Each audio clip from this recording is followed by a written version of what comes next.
Hey, what's going on, Who Dat Nation? It is yours truly, TJ Jones, the host of the State of the Saints podcast. Thank you all so much for checking out the State of the Saints podcast, where we talk New Orleans Saints. Normally we talk New Orleans Saints, but these are different circumstances.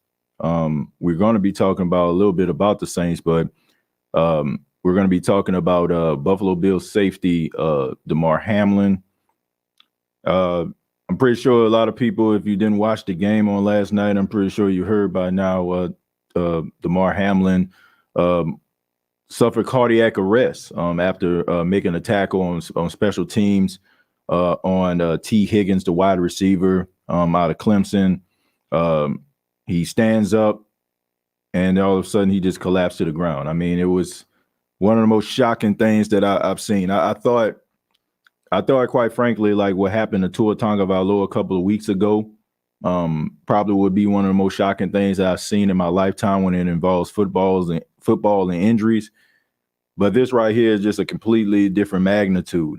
Both of those events took place on prime time, but Monday Night Football in front of the entire world. I mean, it was just absolutely unbelievable. I mean, the shock on the faces of the players, tears in their eyes, guys watching their teammate fight for his life on the field in real time.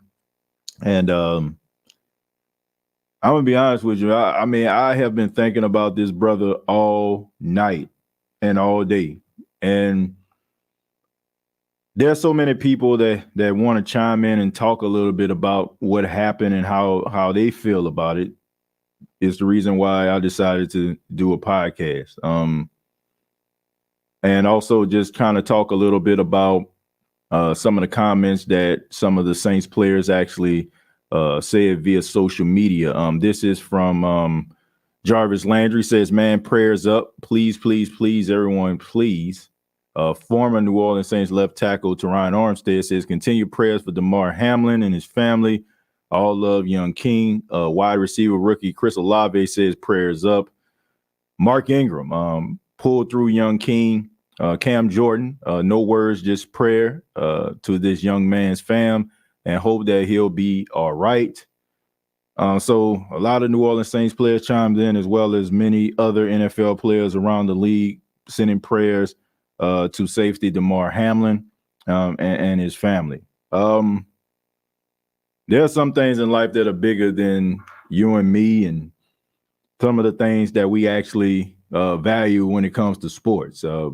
We all are Saints fans at the end of the day. We all want the Saints to win. We all want the Saints to reach their full potential. But there are some things that just come along that just make you realize that what we think about and what we get frustrated about, and when we're yelling and when we're screaming at the TV, like, it comes along and just tell us, like, man, it ain't even that important, right? And this is one of those situations. You have a lot of talking heads out here that talk about, oh, this is a freak accident. This never happened before. Well, I'm glad that it never happened before, but also it puts into perspective the possibility of it happening. When we watch these guys, and sometimes we clown these guys for not making a tackle, or we clown these guys for not making a catch, or we clown these guys for fielding a punt, where it don't need to be, or throwing an interception.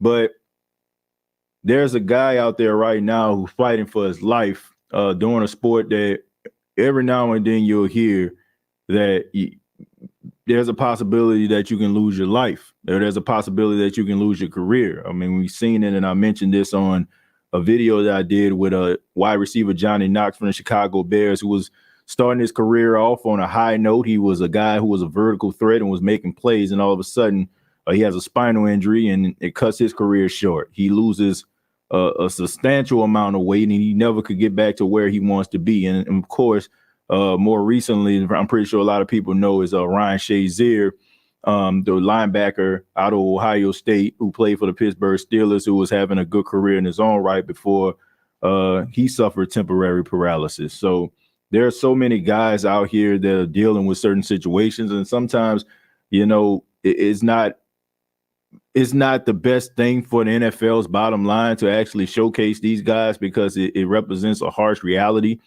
And this Damar Hamlin situation is just something that I'm pretty sure that they don't want to be in anybody's mind. It just makes you think, man. It just, as for me, as my son gets older, I want him to take part in sports, but it also just makes me think about, do I want to push him to do certain sports? Or, as crazy as that sounds, it really does make you think about those type of situations. Because can you imagine the mother of Damar Hamlin in a crowd and watching her son fight for his life on the field? Like, unbelievable stuff there. Unbelievable, but I didn't want to occupy the show, man. I'm honestly here to hear what you all have to say. We developed a family atmosphere here on the State of the Saints podcast. One of the reasons why I'm doing the show, because a lot of when you have conversations with your family, it's intimate, right? Everybody just kind of sitting around, giving their thoughts, giving their feelings, giving their views. So I don't really feel like, this is an actual show. You know what I'm saying? This is more like family members getting together, talking about something that's very, very serious, and something that's very, very powerful in its own right. And I know there's a lot of people that got some things to say, and I just felt like it was necessary to do a show of this magnitude, because, I mean, there are certain times, where you actually have shows, and there are things that it's tough to talk about, but some people just have feelings and they have views about some things, and I think it just needs to be discussed. And also just some of the practices of some of these talking heads out here really got to me when it comes to Damar Hamlin. I'll read some of your comments, and we'll go from there. Trinity says, send in my prayers to his family and the Bills organization, praying for him. So sad. Glad the NFL decided to postpone the game. I'm going to be honest with you, Jerry, and I mean this from the bottom of my heart, and this ain't overreaction. If they would have continued that game, it would have been hard for me to watch NFL football anymore. Like, I'm serious. Like, I know some people, like, they talk about that whole Kaepernick situation. I ain't never watching it. Like, that was like one of those things where I just feel like, man, people like, you're not going to sacrifice not watching football for that. But for this, like, it's one thing we hear people talk about the NFL and how they don't care about their players. We hear this all the time. But it's one thing to actually speculate. It's another thing to see it very blatant. And this would be like very, very blatant. Like, the only thing that I can think of that would show like this, I mean, the lack of care that would be of this magnitude if they would have continued the game. Follow me for some of y'all that don't like wrestling. Owen Hart, Kansas City, Missouri, Over the Edge pay-per-view. He comes down. He was supposed to ascend, above the ring. And he was supposed to get lowered down into the ring. He ended up pressing a button that a release cable, and he fell like 50 or 60 feet to his death. And he died in the middle of the ring in front of thousands of people. And owner and operator of WWE or WWF at the time, Vince McMahon, decided to go on with the show. Right after this happens, a wrestler by the name of Jeff Jarrett was having an interview or a promo, and you can actually see like how he couldn't even get into character because he was so concerned about his friend. And it's just the fact that you actually finished that show. That was probably the only thing I can think of that will resemble if they were to continue to do that game. That was the best decision. And honestly, I don't even like. I ain't got no choice but to take their word for it. But I think it had a lot to do with Sean McDermott and Zach Taylor because they pulled those guys from the field. And I don't think it's a coincidence. Look, Joe Buck been doing this for a long time. I know a lot of people aren't Joe Buck fans, but Joe Buck saying that it was supposed to be a 5-minute delay, they're going to get these guys 5 minutes. He got that from somebody. He's not going to just go out here and just say, oh, man, they're going to give him 5 minutes just to say it. Somebody was feeding that to his ear, or maybe somebody like that was in the booth with him, in the box with him, said that to him. And I think it was Sean McDermott and Zach Taylor who basically pulled rank and be like, nah, man, we going to the locker room because they understood that this wasn't the right thing. This was probably like similar to when what happened out there in Kenosha, Wisconsin, and the Milwaukee Bucks, who were in a bubble at the time, decided to not play that. I think it was something similar to that. They'll never admit it because we all know the NFL likes to throw the brick and hide their hands sometimes, but I really feel like it was probably those coaches and those players probably stood up and said, nah, we ain't going back out there. And then finally, the NFL was like, okay, and they was like, we ain't never say that. They got it from somebody.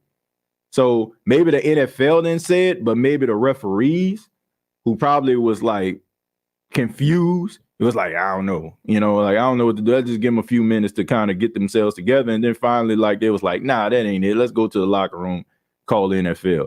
But somebody told Joe Buck that they was giving these guys 5 minutes to kind of, I guess, kind of warm up.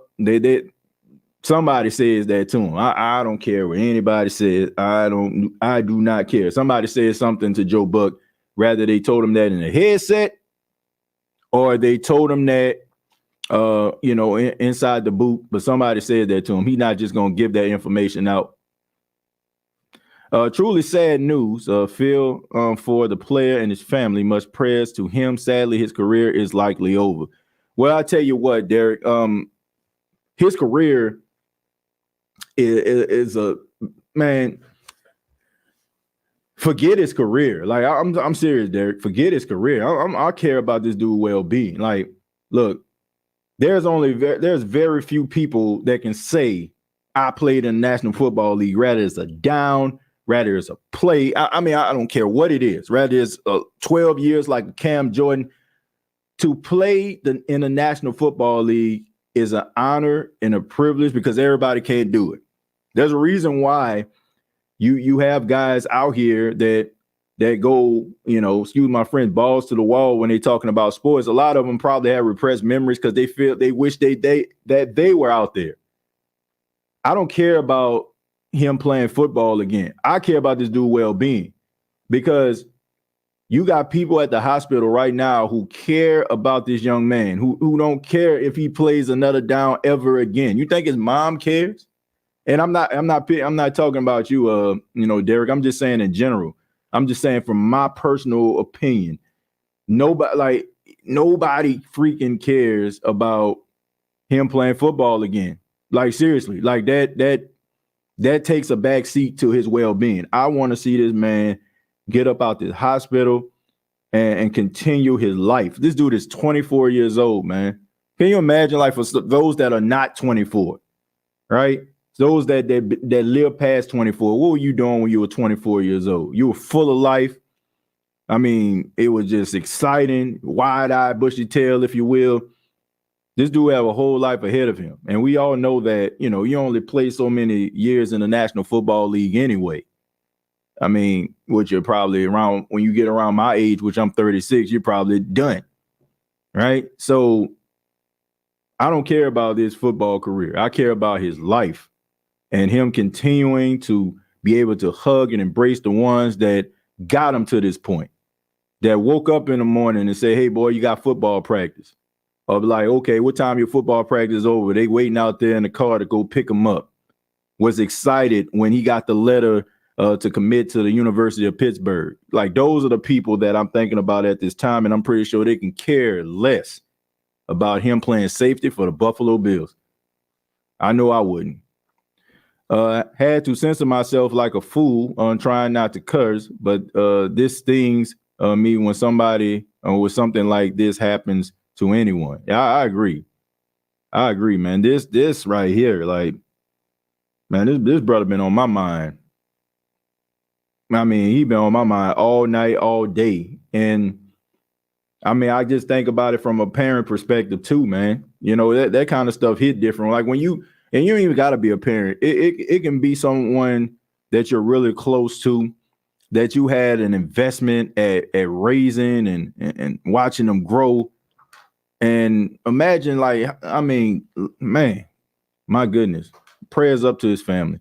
This is one of those times where I don't think Skip Bayless meant anything bad. He just horrible with words. We all know that. The situation nobody could be dumb enough to be negative on. Let me go ahead and read this comment. I'm pretty sure everybody probably wondering, for those that may not have been on social media, probably wondering to yourself what maybe Yella and Jerry are referring to. This is Skip Bayless' tweet that got a lot of people up in arms, including myself. It says, no doubt the NFL is considering postponing the rest of this game. But how? This late in the season, a game of this magnitude is crucial to the regular season outcome, which suddenly seems so irrelevant. So I guess at the end he says, which, you know, seems irrelevant. Like, yeah, the regular season seems irrelevant, or the game itself seems irrelevant. But you had a lot of people that went in on him, including Saints wide receiver Jarvis Landry says, you are a sick person. I mean, you had several people out here like Dez Bryant, former Cowboy, had a cup of coffee with the Saints, or practice or two. He said that they need to cancel Skip Bayless. There's a lot of people upset. And if I'm not mistaken, Shannon Sharp did not show up to work today. I mean, you put that together. I don't know. I'm not going to speculate on that, but I don't know. But all I know is this. Skip Bayless, for about 30 to 40 years, has made a living, millions upon millions of dollars, at exploiting athletes. Okay, he has exploited athletes. He has talked about athletes. He has said all type of things about these athletes, and I just feel like he feels as if he's on Mount Olympus, right? When you have basically carved out a lane for yourself, like if we being real, Skip Bayless is the Taysom Hill of media.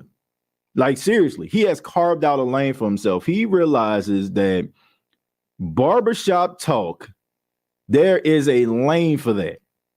And he has elevated himself to heights that he probably didn't even think that were attainable or imaginable. This guy makes about $20 million a year, if not more, as sitting at a desk for about 2 hours and just lambasting players and talking about what he saw and what he's doing and all that kind of stuff there.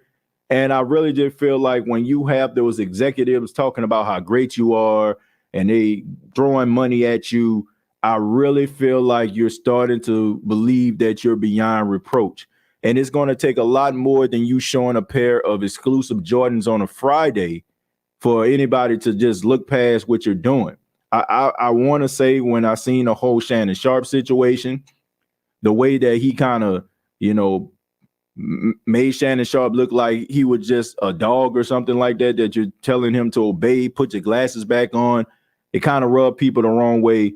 But I just think when situations like this, when people tweet, they have to think about the consequences. I don't think he does, because I really feel like he's made a Teflon. Like when you roll like that, when you tweet the way he does, I just really feel like he thinks he's made out of Teflon, and he's not. And I think that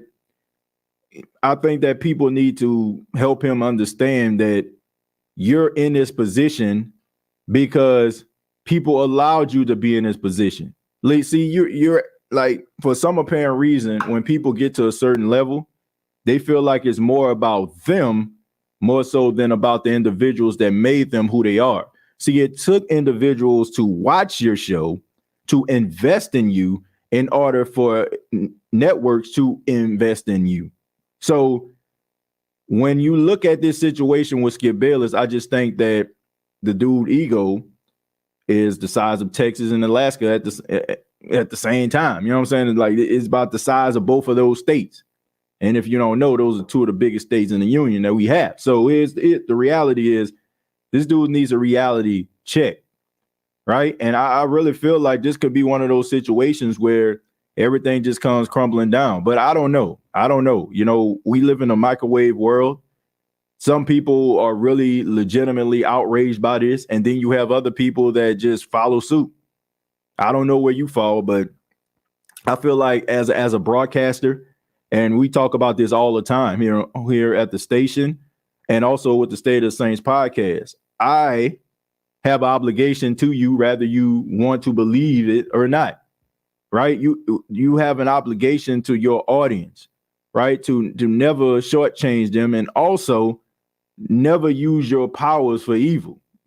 Some people have an ability to speak and say certain things and make people feel. And it's a great weapon to have, right? But you have to use it the way that it should be. And you have a lot of people that can, you know, incite a crowd, and they use it for negative reasons. And they use it to elevate themselves. They use it to give themselves more money. It make themselves bigger than what they actually are.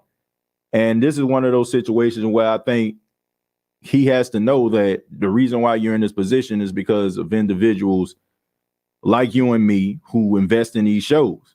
And we're not going to take him just like doing something like this and not being able to read the room. That was a classless move. And I'm not trying to decipher anything. I'm not trying to read through a tweet. Look, it was in bad taste. Nobody cares about the playoffs. Nobody cares. Like, none of those guys, like those guys out there right now.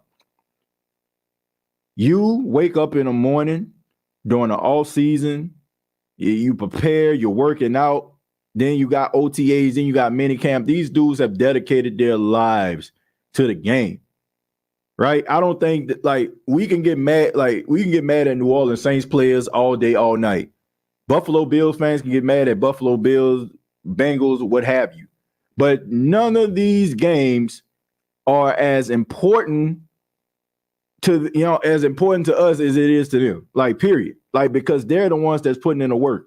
And for them to say, man, it ain't even that important. Like, the most important thing is Damar Hamlin. That is what matters. And him talking about playoff implications, who cares? Who cares? Because when you start talking about stuff like that, that's when the selfishness comes in. Because you're thinking about your storylines. You're thinking about prepping for the show. That's what you're thinking about. You're not thinking about an actual human being who was fighting for his life in the middle of thousands of people and millions watching around the world. So you got to do some soul searching when you're doing some stuff like that. We got to get off social media thinking everything real. I don't know exactly what we're talking about was real, and yeah, I don't know. Can you elaborate on that, Ro? I don't want to misquote you, or I don't want you. You know, I want to be able to understand what you're fully saying before I respond to that. E. Jones said, I think Shannon went to see his grandchild that was just born. Well, that's nice. You know what I'm saying? That's nice, and I have no choice if that's the case to accept that. But I guess if you look at like his track record, his availability during certain times, you know, I'm just wondering. I just told this to the dude in the comments. Skip been doing this to athletes, especially African American athletes. The guy has carved out a lane for himself throughout his career, like by exploiting athlete. Like I think y'all know what I'm talking about. Like some of you probably watched them old Dolomite movies and stuff like that back in the day. They used to call those movies black exploitation movies, right? You know what I'm saying? Like you basically using the struggle or using like black situations to line the pockets of, of these executives or whatever like that. Skip Bayless is doing the same thing. He takes the athletes, he exploits them by talking about them, making, making little funny nicknames for them and stuff like that. And he carved out a lane for himself. But also, I just feel like once again, when you get so high on the hill, when you're like in Mount Everest, you within the clouds, it's hard for you to see what's going on at the bottom. Because once you get up there, sometimes it's just you, or you're surrounding yourself around a supporting cast of individuals to enhance your way of thinking, to inflate your way of thinking. And, you're not able to read the room. And I think that's just one of those cases, like how he takes pride about, man, I follow no one. I really feel that way. I really feel like he doesn't. I think that he marches to the beat of his own drum. And I think he's oblivious to certain things that are going on. And I just think that he has established himself and he just really, truly believes like he's the best ever. And it doesn't matter what anybody else thinks about him. He don't continue to do what he wants to do because that's what made him who he is. And he feel like he's beyond reproach. And when you have those executives that are making millions upon millions of dollars, as Skip Bayless sitting at a desk and talking and saying all these things about LeBron James and up in the Cowboys and all that kind of stuff, they're not going to say anything to you as long as the money keeps rolling in. That's why sometimes it takes individuals to give guys a reality check. Now, I'm not talking about the individuals that are out here that is just ain't got nothing else to do with their life except for, strolling, trying to find something, wrong with a person's tweet from 2011 or something like that. I ain't talking about those folks, but I'm talking about those individuals over the course of time. They start to see a little bit of a change and kind of raise an eyebrow and be like, hey, man, nah, bro, look, this ain't going to go. I think that's up to the people like you and me to help them realize that. Because sometimes, like I said, people can get so full of themselves, they don't even realize the individuals that actually help them, get to that particular point. They tend to forget about those individuals because they feel like, I don't need that guy anymore. I don't need him. Although I don't disagree on your take on Skip, I don't think this tweet was meant in the way some perceive. To me, the ending of the tweet shows this. Well, look, I look. All I'm saying is, regardless, nobody cares about that. I guess that's what the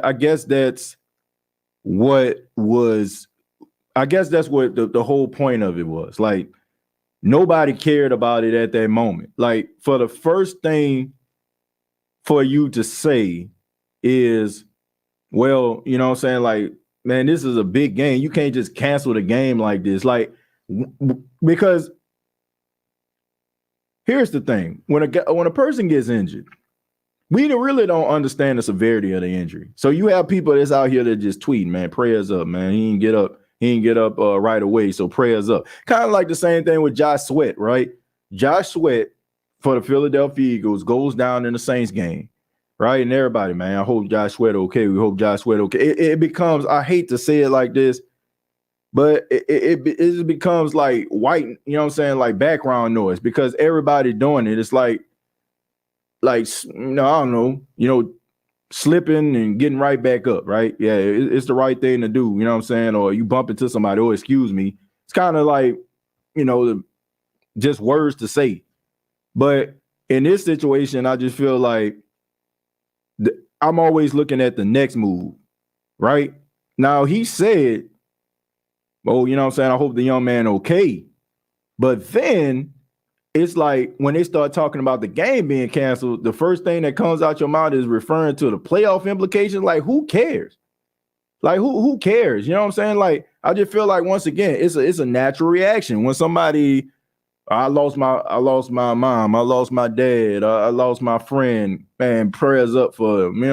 Oh man, today is my special day. Happy birthday to you. It's just like it's just natural, right? It's just a natural reaction. But afterwards, that's my biggest issue. The first thing that comes out your, like the dude fighting for his life. It's obvious that they already said this, and the next thing to come out your mouth is about playoff implications. So that I think that's what people are referring to, like, because at that point, who cares? Who cares about that? Who cares about it at all? I don't. You don't. His family don't. His teammates don't. So why are you talking about that? It just was bad taste. I lost my brother December 2020. He was 23 at the time, so this really has my skin crawling. Prayers up for him and his family. Yeah, man, I'm sorry about that. Losing somebody that's close to you, especially like, a person that's young and full of life, man, that's a hurtful thing. Prayers up. Yeah, I mean, look, Damar Hamlin is a guy who's young, 24 years old. He's full of life. And, before this happened, man, you just hate to see this type of stuff. Let it be Tom Brady. He would want NFL to cancel the whole season. I agree with that. Hell with the game. His life is more important. All he has to do was send his prayers like everyone else. Yeah, I mean, everybody just kind of did that and then kind of, was on a wait and see approach. And then all of a sudden, here we come talking about playoff implications. Damn, I just watched the clip of Skip telling Sharp to put his glasses back on. That's wild. Brandon says, dude said his boss at Fox called him and told him to clarify. Sad it came today. Well, of course, they probably told him to clarify that because once again, it's about the bottom line. Now, if nobody would have said anything at all, or maybe a few people wouldn't have mentioned it, like you and me, I don't think anything would have came of it. But it's the magnitude of the individuals that said these things. Like I said, Jarvis Landry was one. Dez Bryant was another. Like, these are some influential guys. These are guys that are in the National Football League. These are the guys that are out there on the field. And they also are very important to your bottom line because you're supposed to be talking about them. And you're supposed to be the face of, I guess, football and sports criticism. So, of course, he's going to call him because that's messing with his money. You're right. If it was Brady, Skip would go off if a defensive player did to him and said the Bucs should automatically get the W. I'm just chirping in. Skip Bayless needs to be fined or fired. I'm pretty sure he apologized today, but I don't know, man. I think people were kind of like, almost at the brink of, just washing their hands with Skip Bayless, from that whole Shannon Sharp thing a couple of weeks ago. This is why I rather do voice-to-voice talking instead of text. Words and meanings get misconstrued. Not speaking for anyone but me right now. Yeah, I agree. You know what I'm saying? I definitely agree with that. Some words, can get a little bit misconstrued, but some things, they're pretty blatant. And I just think that people aren't giving Skip Bayless the benefit of the doubt because throughout his time of being on social media, he's very frank. A lot of the stuff that he says is very like condescending, egotistical, narcissistic at times. So people just feel like, when you have all of that built up capital, it's hard for people to just be like, I don't think he said that, even if it is the case, right? It's almost like a guy who is a pickpocket, you know what I'm saying? And like he's constantly caught pickpocketing somebody. And then all of a sudden somebody loses their wallet and be like, oh, it's not me. Like, nah, bro, nah, you go in the back just like everybody else. You the prime suspect. So even if that wasn't the case, like you have all this built up capital of tweets and comments in the past, it's hard for people not to like look at you and be like, hey, you know what I'm saying? Like, something wrong with this guy right here. Like something is like terribly wrong with this guy. But all in all, I said, man, with Damar Hamlin, it's a very unfortunate circumstance, man. But shouts out to the individuals in the National Football League for chiming in, for standing behind their brothers, but having their brother back in a tough situation. A lot of guys. I watched Dominique Foxworth talk a little bit about it. He was over the NFL Players Association before Troy Vincent took over. And one thing he did say that I definitely kind of disagree with, and it was the whole thing about people not caring about Damar Hamlin, people not caring about his well-being, and how people really just don't care. At the end of the day, I definitely disagree with that. Now, there are people that will use this situation for nefarious reasons, right? They will do it in order for them to promote their own political agenda, their ideologies that has helped them to line their pockets throughout the years. Like you got, individuals, like Matt Walsh. I don't know, some of you probably know who that is, but he's a guy who kind of, wants to talk about, these different individuals out here, the LGBT community and stuff like that. Instead of him worrying about the Damar Hamlin situation, we know that they were trying to kind of prolong, until they figured out what was going on with him. So we seen a bunch of commercials come on. Instead of him thinking about that, he's talking about how the commercials didn't have a mother and father in the home. Like who up here sitting up here watching commercials and caring about this at this point? But of course, it's about feeding his base and trying to build his agenda. Then you have guys like Jason Whitlock who are sitting up here, when you have guys like Ryan Clark, which y'all know, how I feel about, him. But I'm just saying, for this man to be sitting up here giving his opinion and thoughts and views about, how it was when he was in the hospital and stuff like that, and basically trying to discredit this man and trying to say, oh man, ESPN is just trying to use this for, they just trying to say all the right things. This ain't how they really feel. And we know why he's doing that.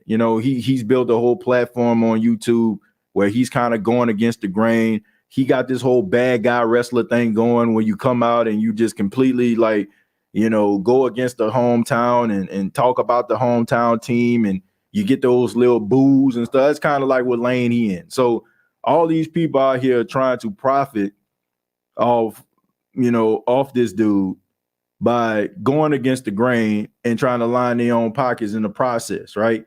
And then you also have those minions that follow them who believe anything that they believe and will regurgitate anything they regurgitate. Those are the people that I understand when it comes to Dominique Foxworth, he probably, referring to, but there are individuals that really are genuinely concerned about the players. Like I've been on this show on countless occasions, and I talk about the injuries to these players and how we sometimes, start bashing the players. Like when we talk about Michael Thomas, for example, like we talk about Michael Thomas and we talk about, oh man, he don't want to play. Oh man, he a bum. Oh, trade that clown, this, that, and the third.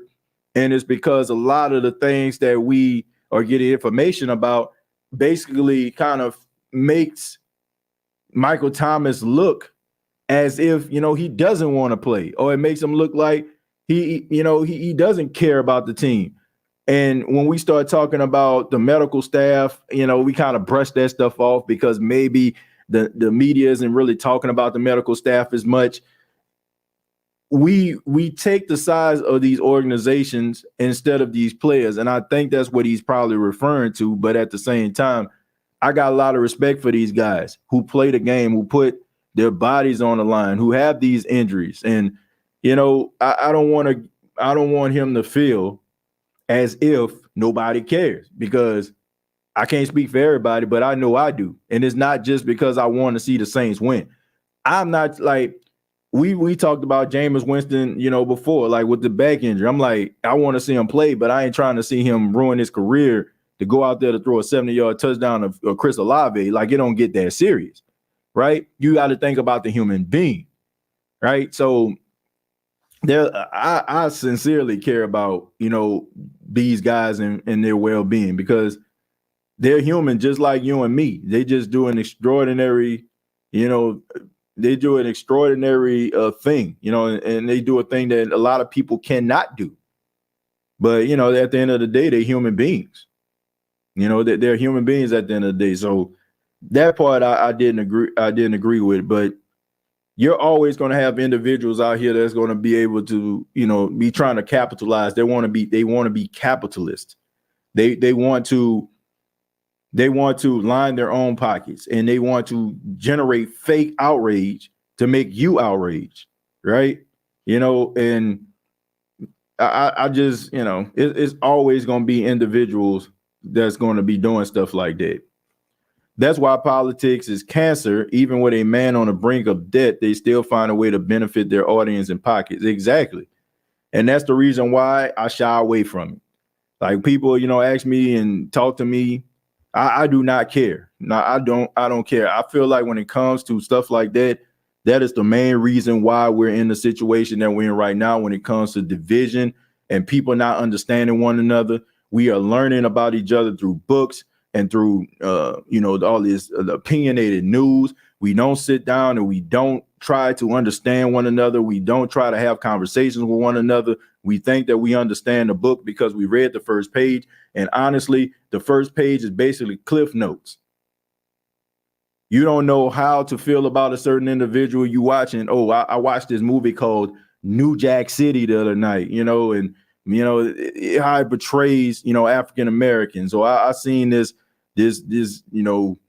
movie about, Meet the Fockers or something like that. You know what I'm saying? Like, we learn about each other through narratives, through movies that perpetuate stereotypes, and also opinionated news that gives us any feeling and any view that we want to have. Like, I mean, how can you learn about a person from that? Like, one thing that I try to pride myself not to do is, when somebody tell me about a human being, to just accept that. Just because you may have a negative experience with that person doesn't mean I'm going to have a negative experience. And I think a lot of people shortchange themselves from relationships, from friendships, from marriages, from all these things by allowing stereotypes and allowing individuals to tell you about another individual, and you have absolutely no experience having a conversation with them, doing things with them, cooperating with them in any way, shape, or form. And until we get away from doing stuff like this, we're going to continue to have the same problems. And we're going to continue to have individuals that are going to be able to line their pockets by giving you an agenda that you may feel is necessary, but is not. TJ, I'm going to tell you this. Jason Whitlock speaks a lot of truth. Look, Jason Whitlock, I'm just saying this. Jason Whitlock may say some things that may be factual, but at the same time, is not so much his feelings and his views. They're like, I'm just, look, here's the thing. If I want you to like me, if I want to get a following, if I want to get people on board with what I'm doing, I can create this persona. I can create this character that makes you believe anything that you want to believe. Like, it's just like, and it's not the fact that he's not saying some things that ain't true. It's just the fact of, why are you saying the things that aren't true? Do you really have a problem with this going on in society? Or do you feel like this is a lane that you can carve out for yourself in order for you to line your own pockets? That's when I have a problem. When a person is not giving you their real, genuine, authentic self, and they are basically just creating a character for everybody to follow and to believe in, then that's when I got a problem with it. Because it just seemed like to me that you're taking talking points, and bruh, I'm not new to the game. I understand analytics. I understand how, when guys have these meetings, how they break things down analytically when it comes to age, when it comes to race, when it comes to political affiliation. And they have these things. They have these things on paper, and it tells you what direction that you need to go in, and what person that you need to appease to, what demographic you need to appease to. And if you're trying to reach another audience, a certain age group, to how to spin it so you can gravitate and get those people to gravitate to what you're doing as well. I have no problem with a guy giving his opinion, but I do have a problem with people doing this stuff for nefarious reasons, not really truly believing what they're saying, and basically just using guys who can be considered by some as lightning rods to gravitate to them in order to line their pockets, in order to get financial gain for themselves. That's what I got a problem with. I'm not saying that some of the things that he doesn't say may not, register to some, but I am wondering to myself, why is it that you're talking about certain individuals, you talk about them in a certain way, in a bashing way, but then when it comes to like a certain individual that may appease to a certain demographic, you give them light jabs. That's not fair. You know what I'm saying? Like you got to call it for what it is. Like if you're going to sit up here and talk about one person that's being trash, you got to talk about another person being trash. So, and it can't just be because, I supported this guy. Oh, you know what I'm saying? This person, nah, man. If I don't care who they are, you got to call it for what it is. You got to call it for what it is. And if you're not, then you're being disingenuous. That's why, I just thought about that. I was talking to my wife. I'm wondering to myself, like, if that's what it takes to get to the top, if that's what it takes to line your pockets, I'm not doing it. I got to stay true to myself. I got to stay true to what I'm doing. And I don't care, I don't care who likes it. You know what I'm saying? I love what I'm doing. When I cut this mic off and I cut this camera off, I can walk away and be comfortable at the way that I presented myself doing the State of Saints podcast. I'm comfortable with what I'm doing here at WLGI. I'm comfortable with what I'm, how I am as a family man, as a son. Like, I'm comfortable with that. Like, and if that means that I have to alternate myself or change myself in any way to be something that I'm not for it. And they ain't made enough money yet for me to do that. I think I'm doing all right. I think I'm doing okay. I'm blessed. You know what I'm saying? I'm blessed to be in a position that I'm in right now. And I've done it by staying true to myself. I just think that, I just think that we live in a world today where it just seems like people are just trying to find the quickest way to get to the top. People think that people are trying to find the quickest way to get to the top. But guess what? It's cool that you got to the top pretty fast, but I'd rather take my time to know that I will be able to maintain my position. Because what happens then? You know what I'm saying? What happens when you reach the top? You're not going to be satisfied with it. But guess what, man? You made a full sprint to the top, but guess what? I'm looking at the scenery. I'm looking at the trees. I'm looking at the beautiful houses on the process, on the way to the top. That's what I'm doing. If you ain't enjoying the process, then what are you doing it for? I don't know. That's how I feel. Thank y'all for the prayers. God ain't gonna let me down. Yeah, man. Prayers up to you, man. Prayers up to you. At the expense of who? That's if the players was Julian Edelman or Josh Rosen, you think Skip Bayless would have made comments? Heck no. He understood the consequences. Remember, you are called 3/5 of a human. Look, I'm not gonna go into that. I'm not. Look, that's your opinion, EA, and I respect that. Do I think that Skip Bayless is a racist? No, I do not. I don't think that he's a racist. I don't think that he's a racist, but I do feel like he's a narcissist and he's egotistical. And I think that when you look at individuals, that start shows, when you look at where you started out at Cold Pizza, right? And you're looking around at some of these shows now. The First Thing First, the Speak for Yourselves, the First Takes. All these shows, to be honest with you, he is the easy E of. Like, I got to give him credit. He is the one that showed these executives that sitting two guys at a desk, going back and forth, rapid fire. You as a viewer has to make a decision within 10 minutes who you believe. He is the godfather of that. And when you looking around at the work that you done, you have a tendency of kind of beating yourself on the chest and just like, man, like I created this. Like, y'all need me. And you may go out here and be a little bit reckless. And you may, be a little bit arrogant because you feel like you're the one that started it all. And I just think that he just feels that he's at a level where he can say what he wants and do what he wants, and there'll be very little consequences because of how much he has elevated himself, about how many times that he has went back to the table to renegotiate his contracts, how he was able to basically finesse himself in the late hours to be able to get the maximum amount of money when he threatened to go back to ESPN to go alongside with Stephen A. Smith once again. So I just think that plays a huge role. I think that when it came to Shannon Sharpe, I don't think it had anything to do with race. I think it had everything to do with, once again, him being an egomaniac, being like, man, like, I could have picked anybody. I could have picked anybody to be my co-host. I chose you.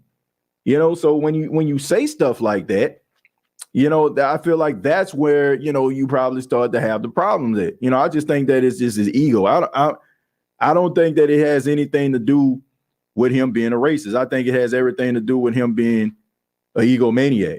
I do. Like, I really do. Like, it is seriously, man. Like, you look at honestly, look at all of the shows that basically have been started based on Skip Bayless' brainchild.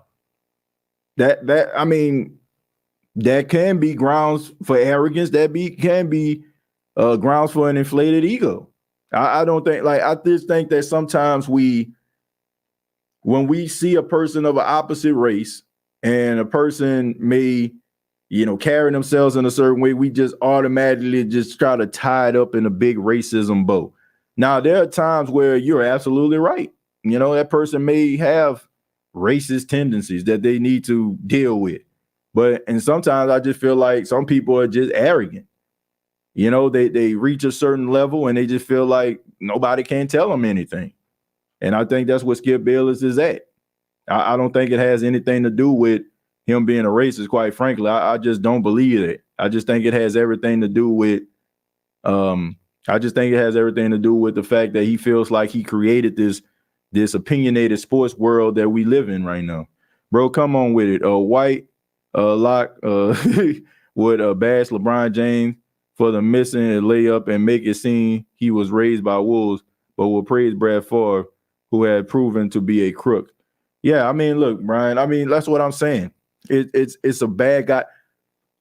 It's a bad guy wrestler mentality. Like, it's like he watched pro wrestling and like, okay, man, what does it take to be a bad guy, right?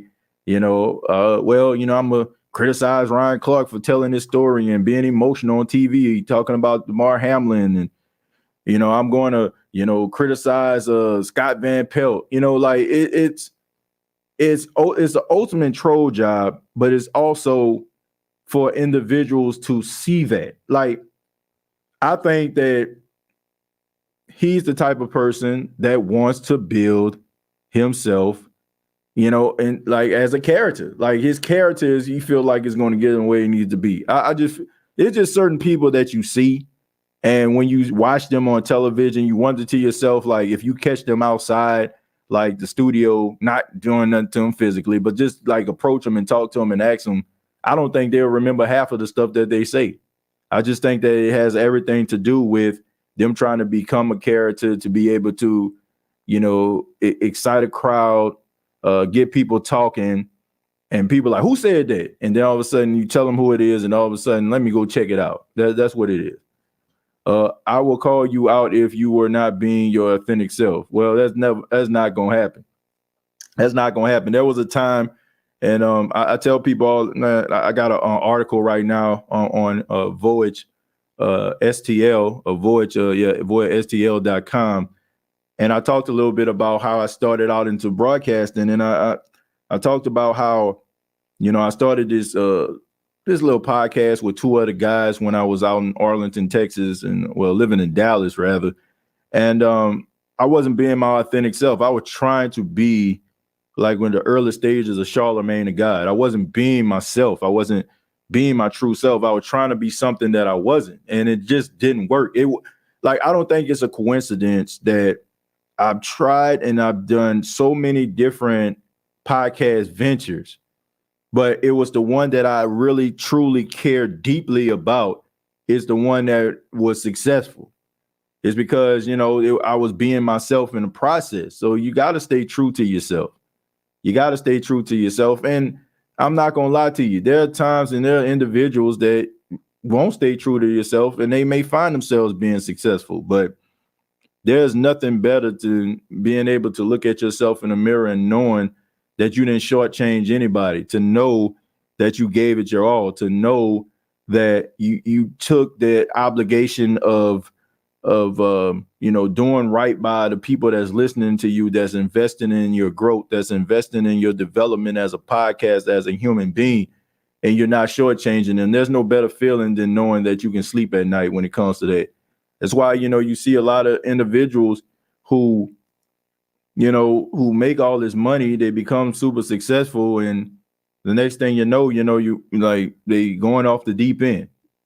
People wondering like, man, what's going on with that person? Man, they got so much stuff going on for themselves, and all of a sudden, like they just losing their mind. It's because they don't like what they see in the mirror for the most part. Not all of them. Some people just have those issues. But it's tough when you don't like what you see in the mirror, man. It's tough. It's absolutely tough. Romaine, but for real, you right. It's all love. Paul Anthony, you will be a great cop, I'm sure. Bayless has always been a clown. He's a Jerry Springer sports commentary, and like Jerry Springer, he will flame out. Well, look,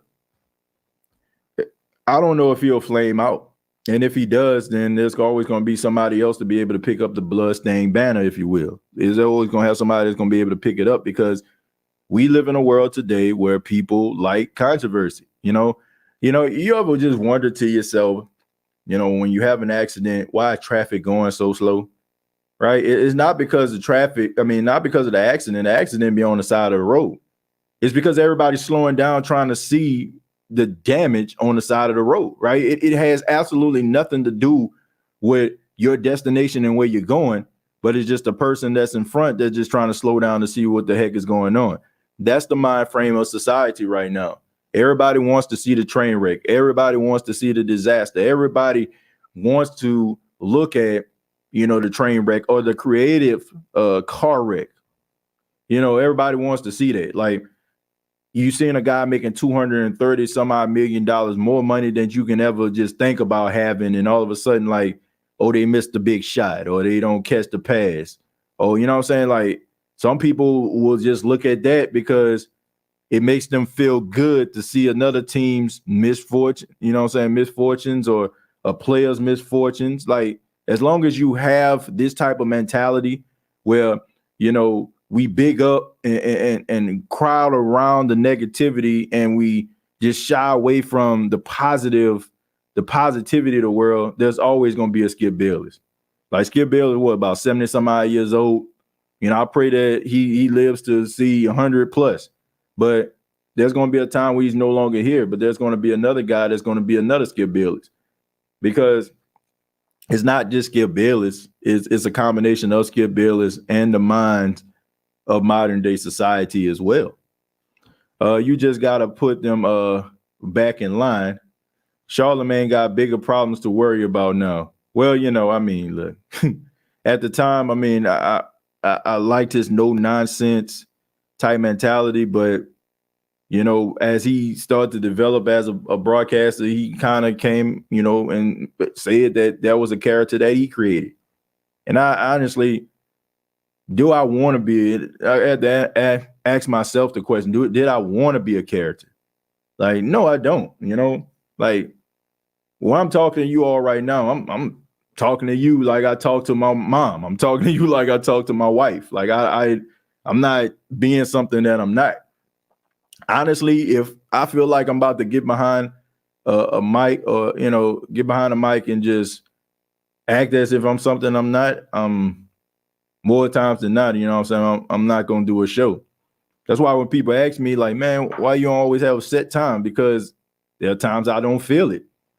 And no matter what the situation is, I don't want to be like that. Like, I don't want to just be, oh, this happened and then jump behind the mic. Now, there are some times where some things may happen and I'm able to do something in real time. Maybe I'm not doing anything and I'm able to jump on screen and be able to tell you about it. But for the most part, if I'm not feeling it, if I'm up here watching TV with my wife or I'm out here playing with my son or something like that, reading a book or, it was almost like couple of years ago, all right? Not last year. I mean, not this year, but last Halloween, when the Saints beat Tampa, PJ Williams get the pick six to seal the game, and everybody was talking about. I mean, it was a great victory, and you had people talking and doing shows and stuff like that, and it was exciting, and it shouts out to him. But I mean, I was trick-or-treating with my son, and there was nothing more important than that to me, like passing out candy and being able to see him walk around in his Elmo costume. Like, there are certain things, so I'm just, if I'm not feeling it, I'm not doing it. I just feel like authenticity should not be a lost art. It should be something that people just aspire to be authentic, and true to themselves.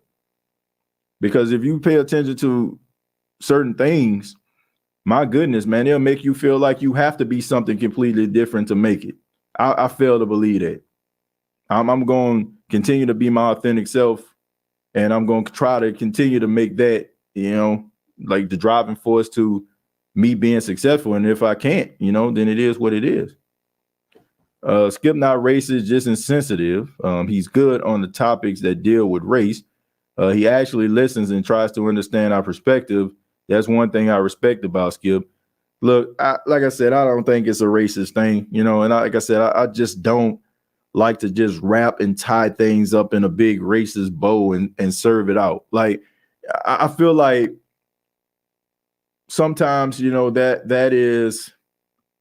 that's irresponsible on our parts. And honestly, not getting to the bottom of situations is one of the reasons why we kind of in the situations that we be in. It's because, once again, it's like prayer up, you know what I'm saying? Bless up, shots out too. It kind of falls into that category when anybody that's of the opposite race of African American says something about African American is racist, and sometimes it don't be that way. But if you continue to say, oh man, he racist.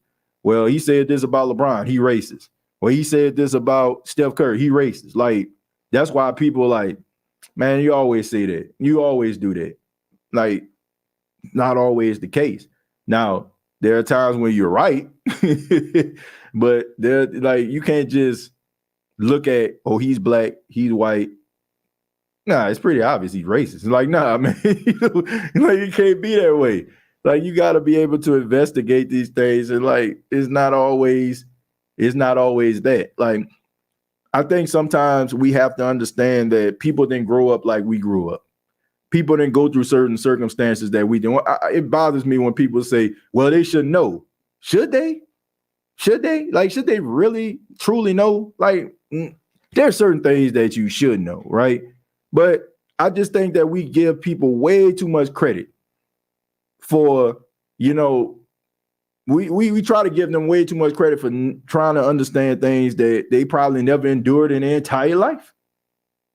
Like, seriously, man, like, I grew up in the Ninth Ward.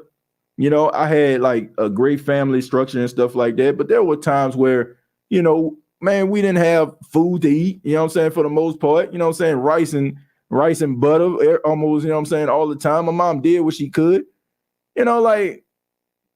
but, I didn't know what it was like to grow up on Lakeshore Drive or, to grow up in Eastover. Like, I ain't understand that. So the situation that was going on in Eastover and the things that they dealing with completely different to me, growing up in the Ninth Ward.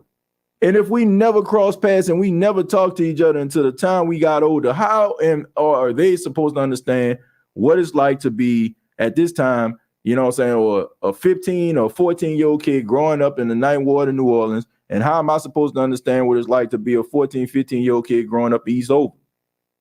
That is one of the main reasons why I say it is best for us not to learn about each other through false narratives, through books, through opinionated commentary, and through movies.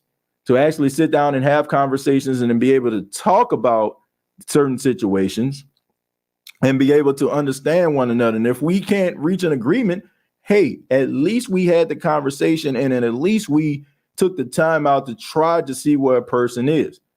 It's okay to disagree. Like, it's okay to not be on the same page. Like, that don't make a person a terrible person. Honestly, that just makes them human. If I take 10 people right now and we just start talking, we might agree on a few things, but when we start talking, you might see a difference of opinion. But what happens if you're an hour into it and you're having a good time and you're laughing, and then all of a sudden another topic comes up? Are you supposed to just completely dismiss the fact that maybe this is a good person, we just not seeing eye to eye? That is the issue that we're dealing with. So we got to shy away from that, folks. Not gonna lie, our people do pull the race card quick, and that's something that we need to not do all the time. Because, like I said, it even when situations happen, it's gonna make people disinterested. Y'all read the story of the boy who cried wolf, right? You know, like he was lonely, he was by himself. Wolf, wolf. Here come the people from the town coming. You know, he laughing, he think it's a joke, and then all of a sudden, you know, like the wolf really came, and ain't nobody show up. Ain't nobody show up because they didn't believe you. Even if, you know, at the time there was trouble. If you keep on like saying these things and it's proven not to be true, when serious situations arise, who is going to believe that? That's why we got to be careful with this stuff, man. Like we can't just tie it up in a big racism bow all the time. Now, like I said, if it is, then call it for what it is. But don't just put it that way and just accept it. Maybe it's not that. I agree, Chosen. We as Black people cannot always play the race card like it's a joke or a spade. Criticism is not the same as racism. It's the pattern of criticism that reveals rather it is racism or not. To a certain extent, yeah. To a certain extent. But that's why, you know what I'm saying, there are several labels about this. You know, there's insensitivity, right? You know, there's insensitivity, there is racism, there's narcissism, there's all these different things, you know, that can be considered that. But also it just goes back to what I'm saying. Like, a lot of times we give each other way too much credit for things that we never experienced, never knew that much about. Somebody said, not Jerry Jones, he's yeah. Well, man, that's a whole different can of worms right there. That self-shame race card has been played against us since time. Yeah. Egg, rice, butter, and Creole seasoning. That is true. Hi, y'all. I really don't feel Skip is racist. I also think his comments were bad timing and taken out of context. Skip just been putting his foot in his mouth lately. Yeah, I don't know. Maybe, you know, chunk it up to old age. I don't know. I understand what Skip was trying to say, but it was bad timing. I think that's what it is, man. You know, that old saying, read the room. You know, like with Damar Hamlin and what he was going through, you know, like nobody cared about playoff implications. Like, it wasn't the time for us to put that type of stuff into perspective. And, you know, a guy fighting for his life, like nobody cares about the playoffs, right? Nobody caring about that. Being from LA, I guess Louisiana, and going to parts of the country, it's amazing to see how ethnically separated we still are. Yeah, I mean, I tell people all the time, I mean, man, throughout elementary, middle, high school, I went to school with all Black people. Like when I got to college, you know, and I started to like, you know, start to see like, you know, white people and stuff, you know, it was kind of weird. Because if you're from New Orleans, you know, man, if you growing up in the Ninth Ward, you probably going like it's you gonna see mostly black people. It's almost like if you saw somebody that was white, it was weird to you. And I really started to see like white people for the first time, really, like I said, when I was in college. And then when my grandmother, at the time, she was a nurse, my grandfather used to sometimes bring her lunch, or I don't know, I don't know how it went. Somebody was bringing somebody lunch, but it used to be out there in St. Bernard Parish. And that's when I started to see like white people like, man, you know what I'm saying? Like, you ever seen that Christmas commercial with the M&Ms and Santa Claus when they're like, it does exist. They do exist. Like, it's kind of the same way. Cause I didn't really see them, and I didn't really have that much interaction with white people growing up. So, when you get around one another, you know what I'm saying? I'm pretty sure it can be kind of awkward. I mean, I know it was for me. I'm just being honest. Like, but I'm just saying that goes back to saying sometimes, like we just grown accustomed to believing that we just understand the whole book, but we just basically just read the cliff notes, not all, you know what I'm saying? Not all people are terrible, you know what I'm saying? Like based on like what you know what I'm saying, hear about them as far as their ethnicities and stuff like that. Like you can't be that way. You got to give people opportunities. I'm not a fan of Skip, to be honest, but long before that comment, yeah, I'm not like he all right, man. I mean, I get what you be trying to do some things, like I just get tired of the LeBron cowboy talk all the time. That kind of stuff right there, just, oh man, this is about ratings. Okay, who are people want to talk about? Let's talk about Cowboys and LeBron. Like, I like to hear something else. I was part of the first wave of integration in my town. It was horrid. I'm pretty sure it was. I'm pretty sure it was growing up, Yeah, I can only imagine. I don't get along with Cowboy fans. Look, I don't think a lot of people get along with Cowboy fans, especially being a Saints fan. Being a Saints fan, and a Cowboy, it just don't mix. That's all in water, right? I dislike Whitlock tweet more than Skip. Well, look, that's because there's two different things to me, Charles. Like you may disagree, but I just think it's two different reasons. Like to me, Skip is more like, man, bro, you got to read the room. Like, man, like nobody cares about this stuff right now. But what Jason Whitlock is like, he knows what he's doing. It's like that troll, right? It's like that. It's like that dude. Like after you feel, you made a tweet that you feel like makes a lot of sense. Is that one person that's probably an egg, or what I'm saying, don't have a profile. Shut the F up. Like that. It's that person. That's what Jason Whitlock is. Jason Whitlock tries to find ways to troll individuals, and what he wants is for them to respond so they can be able to go back on this show and say, oh man, look what they said about me. Or he wants to get people so outraged to make people want to hear what he has to say. Like he is trying to find a back and forth situation. He's doing it once again for nefarious reasons. So I just think it's completely different. Like the dude is the bad guy wrestler, that comes down to the ring once again and be like, where am I? I'm in New Orleans. Well, you guys suck or whatever. And I ate gumbo and it stinks. Like he's that type of person, right? And people could be like, boo. I went down there to the French quarters and it stinks, even though it does sometimes. Boo, you know what I'm saying? Like that's what Jason Whitlock is. Jason Whitlock is the bad guy wrestler that goes out there and just trashes the hometown. Let's see. Tired of the Brady talk and Undisputed too. Yeah, I just think that people just look for something different. Jason Whitlock, yeah, he does know what he's doing. Yeah, man. Yeah, yeah, he knows what he's doing. He knows what he's doing.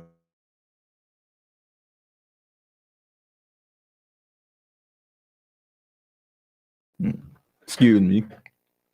Says sometimes when people get older, like Skip, they filter sometimes won't get or one shot, two shot, three shots more. how many shots before you hit the floor? Kill a wrestler. Yeah, I mean, look, that's basically what he's become. But as far as, like I said, with Damar Hamlin, man, my prayers go out to the brother, his to his family. I don't think I have any updates as of right now since we went live. I don't see anything. I'm seeing people talk about T. Higgins. People are holding this man responsible. How are you going to hold T. Higgins responsible? This didn't have anything to do with T. Higgins. It was just unfortunate circumstances. And if you've been following medical personnel, shouts out to my guy, Dr. Jesse Morris. Y'all seen Dr. Morris on the show. I mean, y'all know he give good information. He was talking about it on his social media page. Follow him on Twitter, Dr. Jesse Morris. But he was talking about like the situation, like, it's almost like, I hate to get back to wrestling again, but there was a wrestler. His finishing move was the heart punch, right? You know what I'm saying? He punched in the chest or whatever like that, and the wrestler falls to the ground and for to get a count of 3 for the victory or whatever. Y'all, like, some of y'all been wrestling fans, y'all know what I'm talking about. But it's kind of like the same situation. Like, it was just like one of those phenomenons where, a guy, goes into a chest, at a real time, where a person's heart is like at a certain point, it hits them dead in the chest, and all of a sudden it starts cardiac arrest. Like, it is one of those rare situations. It's one of those rare situations. Yeah, my boy Brian know what I'm talking about, man. Y'all, I ain't tell the person the wrestling name because I wanted to see if anybody was gonna get it. Yeah, the Undertaker. Undertaker when he was Mean Mark Callis back in the NWA. But anyway. Yeah, just one of those freak situations. So I don't understand why anybody is blaming T. Higgins for that. I mean, that's just unfortunate circumstance. But it's also one of those situations, ladies and gentlemen, and I'm pretty sure like there's probably some people that's listening probably never seen the State of the Saints podcast before, but probably because of the topic of conversation, you probably tuned in. And if you are tuning in for the first time, thank you so much. But like I said, it's just one of those unfortunate circumstances. And I don't think you should blame a guy like T. Higgins, for anything like that. That just makes absolutely no sense. It makes no sense at all. All right. I mean, blaming a guy, for something like that is just ridiculous. We got to stop letting these leftist pieces of human trash control the narrative. Hamlin may die because liberal groups want to force injection on people. Man, Josh, I love you, man, but that ain't it, bro. That ain't it. That ain't it, dog. That is not it. Okay, I've heard this before. I've heard this situation before, and this is the type of narrative that I'm saying that's going around. And people are saying, and this is absolutely 100% false. That is not true, my friend. It is not true. Okay? It has absolutely nothing to do with vaccinations. It has absolutely nothing to do with anything, when it comes to like leftists or anything like that. Like, what happened was a phenomenon that's something that normally does not happen and probably won't happen again. It just, I mean, like I said, go to Dr. Jesse Morris' page. He explains it a little bit more and way much more in detail than I could ever do. But it has absolutely nothing to do with, the politics. It don't have nothing to do with no vaccinations, none of that stuff. It's just an unfortunate circumstance. Like, if you look at the percentage of individuals that have dealt with this, like it's a phenomenon, and it probably won't happen again, man. It ain't happening, bro. Like, it's not. Like I said, man, they got medical personnel that will be able to explain it much better than me. That man, that's why we have to be careful, ladies and gentlemen. Once again, you got individuals out here that want you to feed into the agenda that they're trying to put out there. And if you're not careful, you may buy into it. And I feel very comfortable about this because, not only shouts out to my guy, Dr. Jesse Boyce, but I'm privileged and blessed, and I mean this in a major way, to be married to somebody in the medical profession. And yeah, so I'm no disrespect to anybody out there, but I think I take my wife's opinion about it, Dr. Jesse Moore's opinion about it, as well as some of the heart doctors that have been chiming in, giving us like, a few minutes of their time, getting away from, saving people by giving them double and triple bypass surgeries to give us the information about that. So how many clock shots deep are you? I don't know. Man, get these nuts out of here. Flooding the chat with nonsense. No political issues here. Zero. Nah, not at all. Not in my opinion. I mean, you can take that and roll with it, but I 100% disagree with that. Therapy only helps if you're open to it. Righties aren't open to anything but their echo chambers. Look, I ain't trying to make this about no left or no right thing. This is about the situation with Damar Hamlin. Now, like I said at the beginning of the podcast, is one of the main reasons why I do not like talking politics, because it brings the worst out of individuals. It turns friends into enemies. It turns people that have a lot more in common to individuals that will never cross paths ever again. Like I'm not. That's just the worst. All I know is that you have a young man who's 24 years old suffer a rare situation that very few people deal with, and it ain't got nothing to do with COVID vaccinations of any kind. It just don't have anything to do with it. And I mean, bro, we got doctors saying these things, like people that actually spend they spend hundreds of thousands of dollars and countless hours cramming this stuff into their minds. I'm taking their word for it. I'm not taking some guy who has some investment, like some type of investment, like what they're trying to do is they're trying to kill us all. They want us to take the vaccination. Speaking of vaccinations, I'd like to introduce you to a brand new product. It's anti-vaccination flow for $49.99. All you have to do is get this anti-vaccination pack. It will protect you from all these wacko doctors out here. Like, come on, man. Come on. I watched Dr. Brian Stuffers explain the injury. He broke it down good too, but blaming T. Higgins is low. I was hoping no one blamed him. I pray for him, and as well, imagine how he felt. Yeah, that's what I'm saying. Yeah, I can only imagine. You can't use rugby, man. Rugby doesn't wear protection, so there's automatically a thought in your head. I can go all the way out. Football, you have protection, so that mind state is out the window. Yeah, I agree with that. Died suddenly watching the documentary, unless you were Mac Jones making unnecessary legal blocks.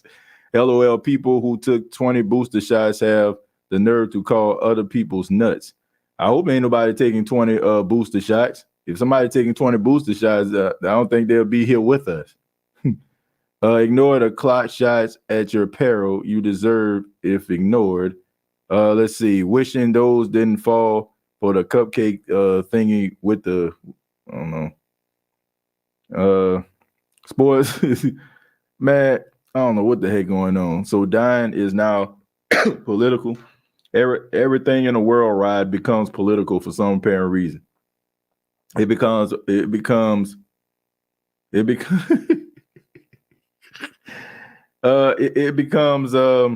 political every single time, man.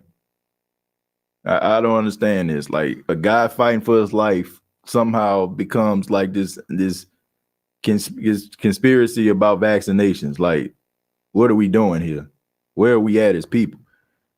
Anyone with common sense would understand when you get hit in the chest, it can cause your heart to stop. Some people are just dotes. I don't want to say some people dotes, man, but I mean, look, none of us are really medical professionals. We got a few people on here, man, that come through the spot. We got a couple of people, that's in the medical profession that come through the spot.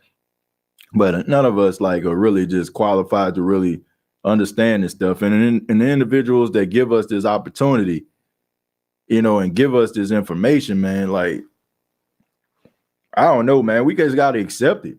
It just it don't make sense. If that's the case, why do you go to the doctor at all? You know what I'm saying? I feel like this, well, I don't want to get into it. I think the real issue is the fact to league society think players aren't human but chess pieces until unfortunate circumstances happen, and until that's fixed, the cycle just continues. Well, look, you can't look at these football players as sheeps to the slaughter, so to speak. I hate to sound disingenuous for all my Peter people out there, but I'm just using that as an example. These are human beings, and I think sometimes we, including myself at times, look at these guys as superhuman, and these guys are getting hit by guys that's running 19, 20, up to 22 miles per hour, full speed. And they running into your ribs, they running into your thighs, they running into your knees, they run into your ankles, your head, all these different things. But like I said, we look at these guys as superhuman, but they're human at the end of the day. They just have an extraordinary job. He got hit during a QT, interval, specifically the T-post, not the defender's fault. Just a rare occurrence. Yeah, like I said, it's very, very rare situation. Like left tackles who Bizadu himself after he broke Theismann's leg and ended his career. Yeah, you're talking about Lawrence Taylor. Yeah, I mean that can really affect you. Look, I don't back the government at all, and I'm not defending them. But if they really wanted to take us out, they really could. I mean, we can't act like Lake Lanier doesn't have a whole town underwater. I don't know. It's just amazing to me how we have this government, these government conspiracies and stuff. Man, the government, if they want you gone, they can get you up out of here. They can get you up out of here. Trust and believe. There's not a thing you can do about it. If they want to know where you at, they're going to know where you at. If they want something from you, they're going to get it from you. I'm kind of surprised that it doesn't happen more.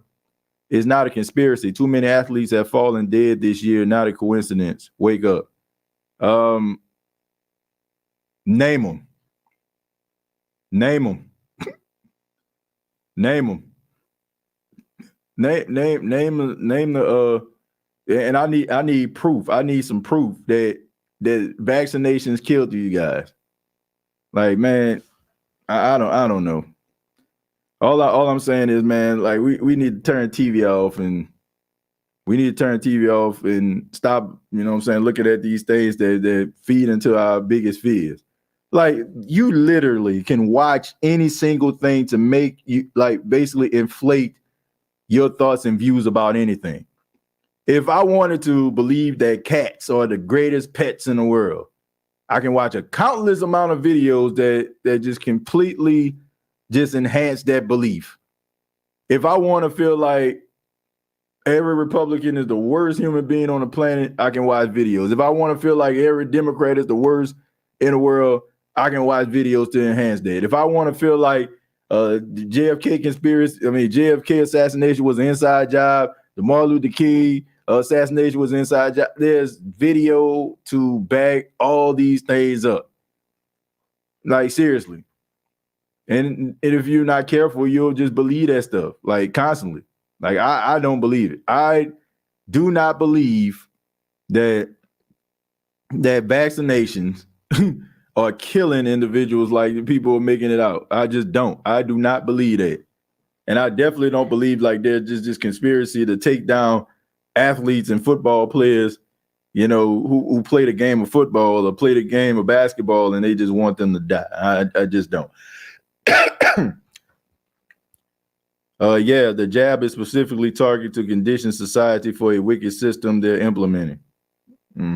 I mean, do they have, is there such thing as the art of influence? Absolutely.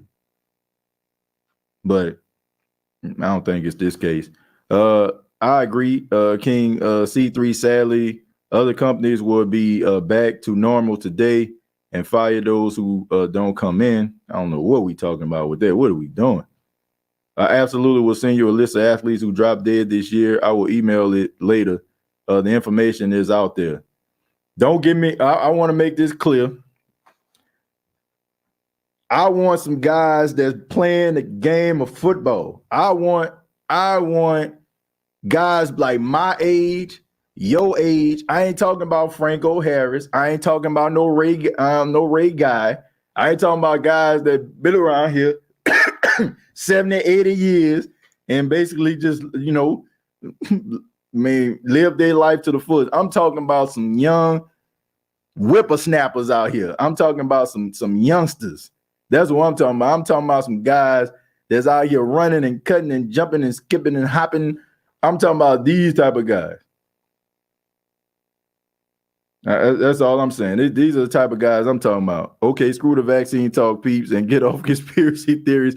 You're doing a great dude. Thanks for from the mafia. Thank you. I appreciate that, Morning. Thank you so much for the $5. I appreciate that. Yeah, I don't know how we got here, man, but there will be no more conspiracy theory talk for the remainder of the show as we wrap this thing up. I'm not reading that, man. I'm just not. I'm sorry. I don't believe it. Will not believe it, and we're gonna move on from there. Let's see.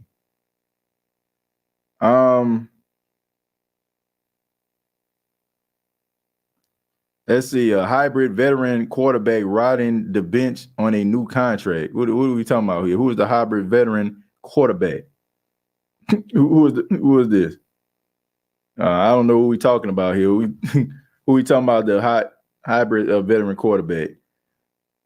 I don't know. Anyway, let me see. If any new updates came out before we wrap this thing up. About that, just kind of came across that people have something to say about T. Higgins. Don't know why. Don't know why at all. But let me go ahead and get up out of here, man. My prayers go out once again to Damar Hamlin, to his family. Hope this brother pulled through, and I hope this kind of puts things into perspective. Look, man, regardless of what side of the fence you sitting on, as far as like, I don't know, conspiracy theories, all that kind of stuff. All I know is there's a 24-year-old young man laying in the hospital right now, fighting for his life.